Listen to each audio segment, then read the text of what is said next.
नमस्ते बच्चों। पिछली कक्षा में हमने अध्ययन किया सदिशों के योग का त्रिभुज नियम।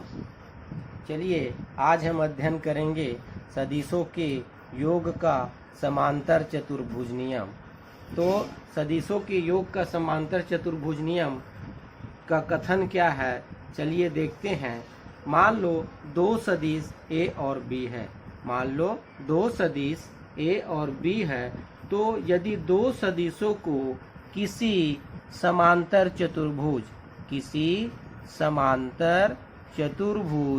की दो संलग्न भुजाओं द्वारा, ये भुजा एक, ये दूसरी भुजा, ये दो संलग्न भुजाओं द्वारा परिमाण एवं दिशा में प्रदर्शित किया जाता है, तो उनका परिणामी सदिश, इन दोनों सदिशों का परिणामी सदिश परिमाण एवं दिशा में उस विकर्ण द्वारा व्यक्त किया जाएगा जो उसके कटान बिंदु से होकर जाता है। तो ये मान लो सदिश ए है और ये सदिश बी है। फिर से क्या, यदि दो सदिशों को किसी समांतर चतुर्भुज की दो संलग्न भुजाओं द्वारा परिमाण एवं दिशा में प्रदर्शित किया जाता है, तो उनका परिणामी सदिश परिमाण एवं दिशा में इस प्रकार प्रदर्शित किया जाएगा, जो उस विकर्ण द्वारा प्रदर्शित किया जाएगा जो उसके कटान बिंदु से होकर जाता है। तो मान लो हमारे पास एक सदिश क्या है, ए है, और इनका योग करना है, एक सदिश बी है। इसका योग हमें सदिशों के समांतर चतुर्भुज नियम से करना है।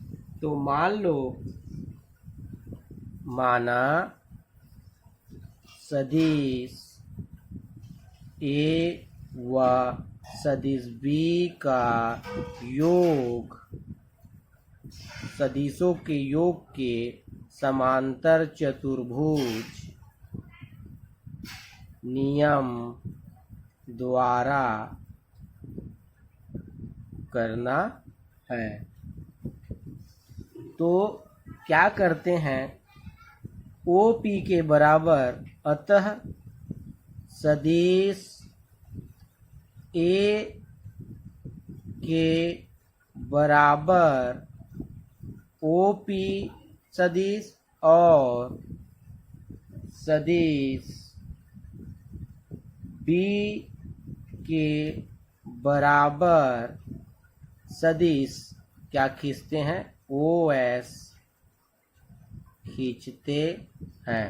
एक सदिश ए है, इसके बराबर हम खींचते हैं OP सदिश, और एक सदिश क्या है, बी है, इसके बराबर हम सदिश OS खींचते हैं।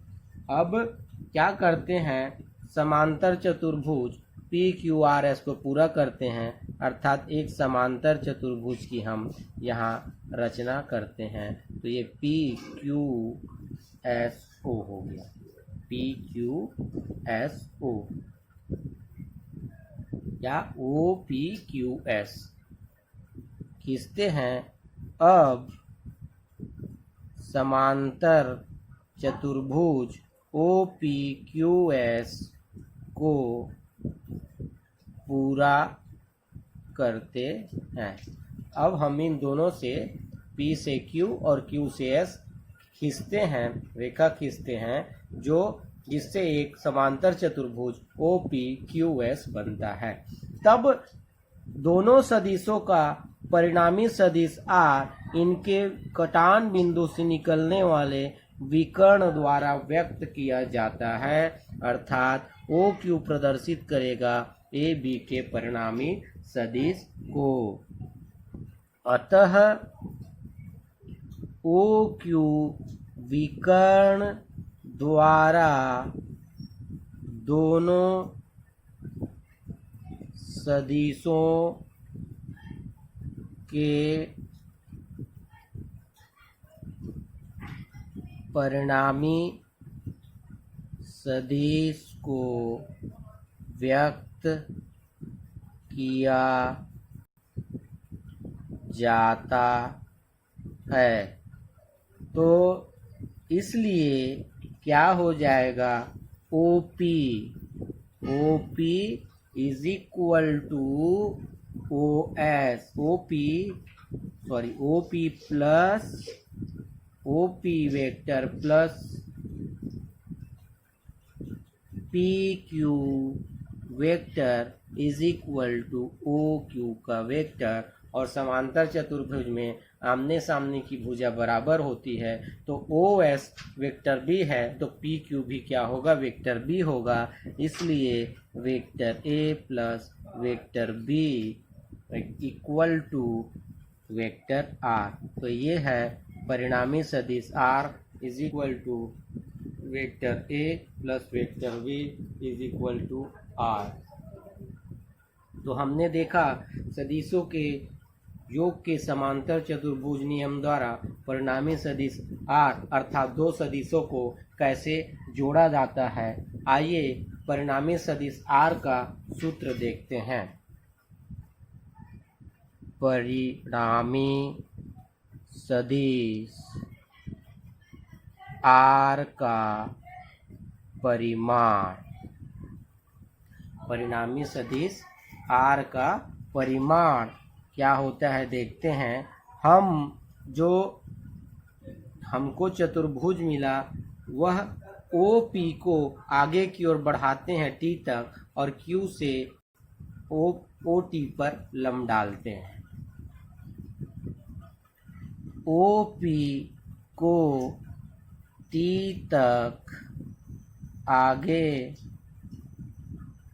बढ़ाते हैं तथा OP को T तक आगे बढ़ाते हैं तथा क्या करते हैं, Q से QT लंब डालते हैं। माना जो क्या है, सदिश A है वह सदिश B के बीच थीटा कोण बनता है तथा परिणामी सदिश R सदिश A के साथ एल्फा कोण बनाता है। तो ये हमने लिख लिया। क्या करते हैं हम, ये जो OP है इसको T तक आगे बढ़ाते हैं और Q से OT पर लंब डालते हैं। मान लो ये A और ये B के बीच का कोण थीटा है तथा R और A के बीच का कोण क्या है, एल्फा है। तो आगे आइए देखते हैं समांतर चतुर्भुज की रचना करके। ये हमारा समांतर चतुर्भुज बना था, तो इस समांतर चतुर्भुज ये क्या है, OP QS, ये सदिश B, ये सदिश A। तो यहाँ से P को हम आगे की ओर बढ़ाते हैं और Q से इस पर लंब डालते हैं QT। तो ये A है तो ये आमने सामने की भुजा बराबर होती है, तो ये भी B है और ये इसका परिणामी सदिश OQ अर्थात ये क्या है, R है। तो यदि A और B के बीच का कोण थीटा हो और R और A के बीच का कोण एल्फा हो, तो आइए आगे सॉल्व करते हैं। मान क्या होगा, कोण QPT is equal to theta, कोण QPT is equal to theta. तो ये वाला भी पूरा एंगल क्या होगा, थीटा होगा। पूरा एंगल क्या होगा, थीटा होगा। इसलिए ये SOP बराबर कोण SOP, QPT equal to SOP equal to theta, ये हमें प्राप्त हो रहा है। और O P is equal to mod of vector A is equal to A, P Q is equal to mod of vector B is equal to B, और O Q is equal to mod of vector R is equal to R. इसलिए समकोण त्रिभुज Q में Pythagoras प्रमेय से Pythagoras प्रमेय से क्या हो जाएगा, कर्ण का वर्ग अर्थात ओ क्यू का वर्ग बराबर ओ टी का वर्ग प्लस क्यू टी का वर्ग। अब ओ टी को हम दो भागों में तोड़ेंगे तो यह ओ पी और पी टी हो जाएगा। तो ओ क्यू का वर्ग बराबर क्या, O P plus P T का whole square plus Q T. तो यहाँ से पी ए प्लस बी का होल स्क्वायर है तो ये हो जाएगा ओ पी का स्क्वायर प्लस पी टी का square plus 2OP into P T plus Q T का स्क्वायर। ये आया ओ क्यू स्क्वायर का मान, समीकरण 1। इसलिए त्रिभुज, कौन से त्रिभुज में, पी टी क्यू में, समकोण त्रिभुज पी टी क्यू में, समकोण त्रिभुज पी टी क्यू में कौन सा, साइन थीटा, एंगल कौन सा बना है, थीटा। तो साइन थीटा इज इक्वल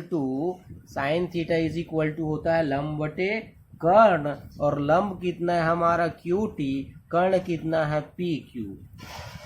तो लंब Q T upon P Q T का मान निकालना है तो इसलिए इसको पक्षांतर कर देंगे। तो Q T is equal to P Q sine theta, P Q sine theta. अगला है cos theta is equal to होता है आधार बटे कर्ण, आधार पी टी कर्ण पी क्यू, आधार पी टी कर्ण पी क्यू। तो आधार कितना हो जाएगा, P T upon P Q, हमको इसके लिए पी टी का मान निकालना है, इसलिए P T is equal to P Q cos theta.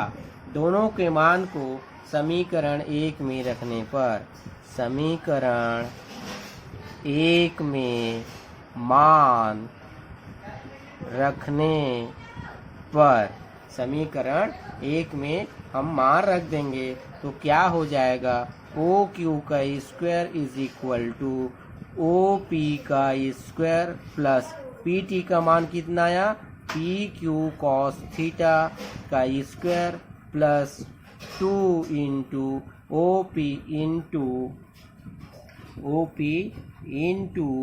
P Q cos theta. P T का मान हमने रखा P Q cos theta plus Q T का मान है पी क्यू साइन थीटा का होल स्क्वायर। अब इसको हम सॉल्व करेंगे तो मान मिलेगा ओ क्यू का square is equal to O P का स्क्वायर प्लस पी क्यू का square cos square theta, whole square है इसलिए इन दोनों का अलग अलग स्क्वायर हो जाएगा, plus 2 into O P into P Q cos theta. इसी प्रकार से पी क्यू का स्क्वायर और साइन स्क्वायर थीटा। अब यहाँ P Q square cos square theta, P Q square sine square theta है तो दोनों से पी क्यू स्क्वायर क्या निकल जाएगा, कॉमन निकल जाएगा। तो O Q square is equal to O P का स्क्वायर प्लस पी क्यू का स्क्वायर हमने कॉमन निकाल लिया तो बचा हमारे पास cos square theta plus sine square theta in plus 2 into O P और पी क्यू कॉस थीटा। अब हम जानते हैं त्रिकोणमिति से sine square theta plus cos square theta is equal to होता है 1। इसका मान कितना होता है 1, इसलिए ओ क्यू का square is equal to O P का स्क्वायर प्लस पी क्यू का स्क्वायर, ये 1 हो गया, plus 2 into O P plus P Q cos theta, P Q cos theta. अब हम ओ क्यू, ओ पी और पी क्यू सभी का मान रख देंगे।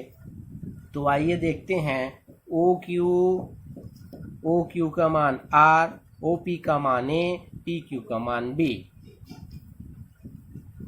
तो R is equal to R का स्क्वायर इज इक्वल टू हो जाएगा A का square plus P Q square अर्थात B का square plus 2 into O P का मान कितना है A, पी क्यू का मान कितना है B into cos theta. R का वर्ग है, पक्षांतर करेंगे तो दूसरी ओर जाके वर्गमूल बन जाएगा। तो R इज इक्वल टू क्या होगा, वर्गमूल A का स्क्वायर प्लस B का square plus 2AB cos theta. ये है परिणामी सदिश R के परिमाण के लिए समीकरण या सूत्र। इसकी सहायता से यदि दो सदिश दिया है और उनके बीच कोण का मान दिया है तो हम उनके मध्य परिणामी सदिश R का मान ज्ञात कर सकते हैं। तो ये था सदिशों के योग का समांतर चतुर्भुज नियम।